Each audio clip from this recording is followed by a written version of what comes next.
Setelah ditetapkan sebagai tersangka, pimpinan Bank Sulut Go Cabang Limboto dan pimpinan seksi pemasaran dan kredit masing-masing AMM alias Andi dan AU langsung ditahan. Keduanya ditahan selama 21 hari ke depan di Lembaga Pemasyarakatan Kelas 2A Gorontalo. Kedua tersangka diduga melakukan tindak pidana korupsi dengan pemberian kredit investasi modal kerja dan berpotensi merugikan negara sebesar 23 miliar 300 juta rupiah.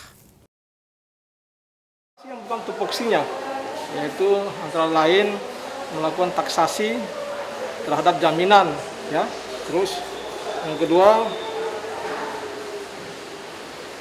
menggunakan perhitungan appraisal yang appraisal ini tidak terdaftar dan tidak ditunjuk secara resmi oleh PT Bank Sulut Go Cabang Limboto.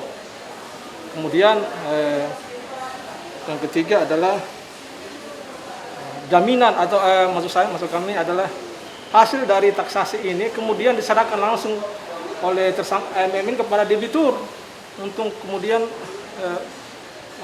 dokumen ini dijadikan dasar oleh debitur untuk menghitung jaminan sehingga ada di situ ada terjadi markup gitu ya.